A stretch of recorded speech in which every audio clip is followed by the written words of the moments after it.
Don't worry, I'm lying.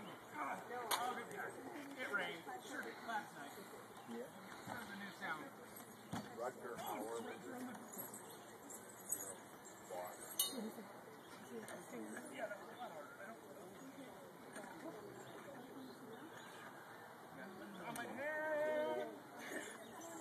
Okay. You might have heard us grunting, groaning, and cursing there. That's not part of the show. Our trebuchet stands 3 stories tall and has a 500-pound counterweight. We launch a 5 to 8 pound melon roughly a quarter to half mile. This is actually a working model. We call her the War Weasel, and she's an exact model of the largest catapult ever constructed. The War Wolf. Has anyone here seen Braveheart? Yes. Mel Gibson turned off his cameras right before it got awesome. See, the scouts win at the end, and then they go in the castle. And that night, the English King's army constructs the War Wolf. She stands 10 stories tall.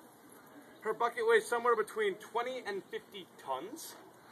We don't know. All we know is that it was the size of the average Scottish home and built of solid granite. It throws a 300-pound projectile over a quarter mile. 300-pound block of sandstone, that is. It takes a group of 30 to 50 men, 8 to 10 hours to cock that arm. The Scots wake up in the morning and see this glorious thing of destruction, pee themselves, and try to surrender the castle. Edward says, "Nope, I'm firing anyway." Pulls the trigger, fires a 300-pound boulder over a quarter of a mile, and misses the castle by over 500 yards.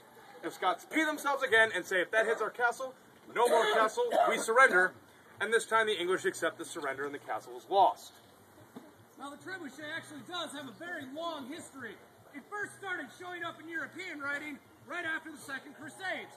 King Richard came back and wrote about these horrible Saracen inventions that would fling death down from above.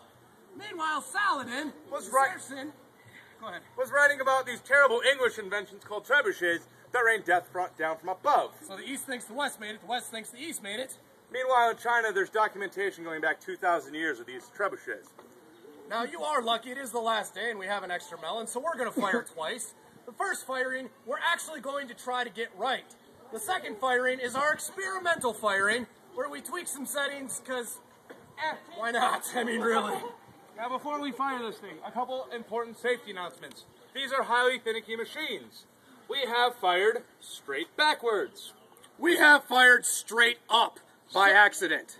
So if you see a melon-shaped object slowly getting larger, not part of the show. Seriously, run, flee, trample the weak. Don't worry about the kids. They're young, they'll heal.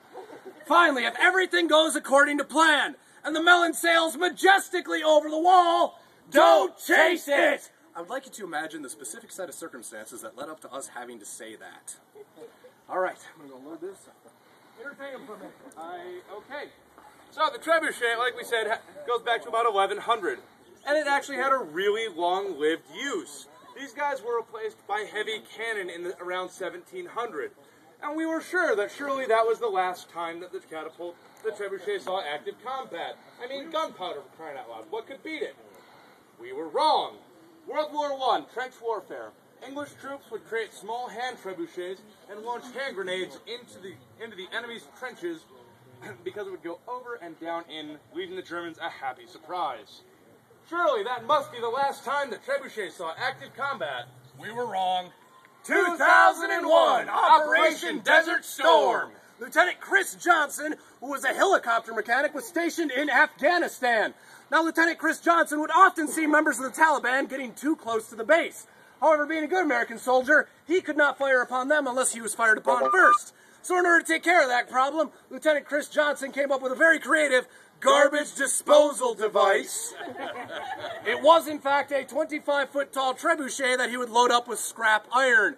When the Taliban got a little too close, it was just time to take out the trash. Now, again, we're going to fire this twice. And we did have 2 horrible misfires this morning. So, bear with us, all right?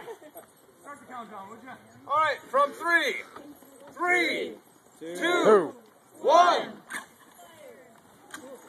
Yes! Yes! Take that back far!